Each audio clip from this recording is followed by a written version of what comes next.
Hello everyone, I am Dr. Sushil, Phaco and Refractive Surgeon. Today we are going to discuss about cataract जिसे हिंदी में हम सफ़ेद मोतियाबिंद भी कहते हैं। इस कैटरैक्ट में होता क्या है और इसमें हम करते क्या हैं, आज ये समझेंगे। जैसे ये हमारे आई का मॉडल है जिसमें कुछ स्ट्रक्चर्स हैं। ये जो सबसे आगे वाला स्ट्रक्चर जिसे हम कॉर्निया या पुतली कहते हैं, उसके पीछे ये हमारे आँख का लेंस होता है और ये हमारे आँख का पर्दा होता है जिसे हम रेटिना कहते हैं। और ये जो लास्ट पार्ट जो कि आँख के पीछे होता है, ये हमारे आँख का नस होता है जो हमारे सिग्नल्स को ब्रेन तक लेके जाता है। एक नॉर्मल इंसान या यंग इंसान में होता क्या है, जैसे ये जो लेंस होता है उन यंग नॉर्मल इंसान में क्लियर या ट्रांसपेरेंट होता है।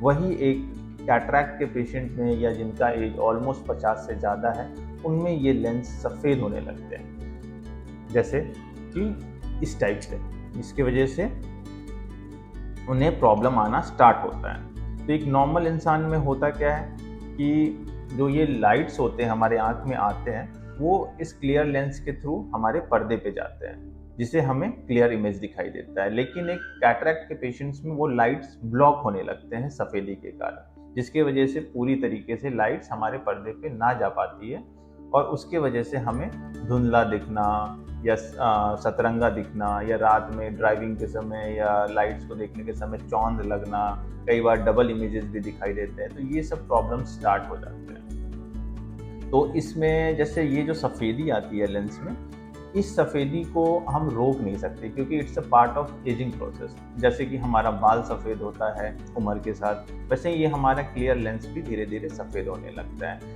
ये मेरी आंखों में भी होगा, आपकी आंखों में भी होगा, सबकी आंखों में होना है एक न एक दिन। तो इसमें हम लोग, जैसे पेशेंट्स का कई बार सवाल होता है कि क्या सर इसे हम आई ड्रॉप से या मेडिसिन से या फिर कुछ और मान लीजिए मसाज, योगा, आयुर्वेदा से ठीक कर सकते हैं? तो जवाब नहीं है। इसका सिर्फ एक ही इलाज है जो कि सर्जरी। तो सर्जरी में हम लोग करते क्या हैं कि ये जो हमारा लेंस होता है, खराब वाला लेंस, इसे हम लोग रिप्लेस करते हैं एक बाहर से क्लियर आर्टिफिशियल लेंस से, जिससे लाइट का रास्ता वापस साफ हो जाता है और फिर से हमारे पर्दे पे लाइट गिरने लगती है और हमें चीज़ें क्लियर दिखाई देने लगती हैं।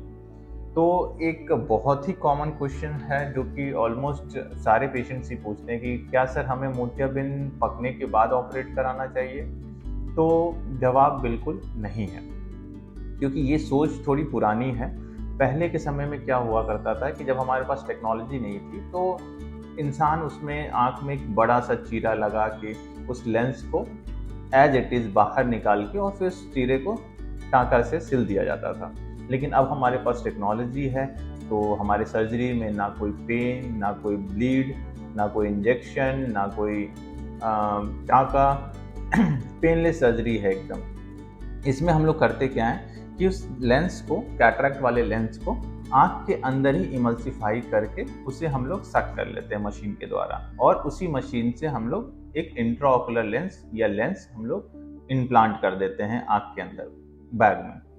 क्योंकि चीज़ों को समझिए आप, इसमें होता क्या है कि हम लोग मशीन से एनर्जी देते हैं आँख में, तो जितना कच्चा रहता है, जितना सॉफ्ट रहता है, उतना कम एनर्जी हमें देना पड़ता है ऑपरेशन के लिए। और वही अगर मोतियाबिंद हार्ड हो जाता है तो हमें उतना ज़्यादा एनर्जी देना पड़ता है उस सेम लेंस को तोड़ने के लिए। तो अगर एनर्जी ज़्यादा दे रहे हैं हम उस आँख में, तो सराउंडिंग स्ट्रक्चर्स को डैमेज होने का भी चांसेस होता है। तो अभी कहा जाता है कि मोतियाबिंद जितना कच्चा, ऑपरेशन उतना अच्छा।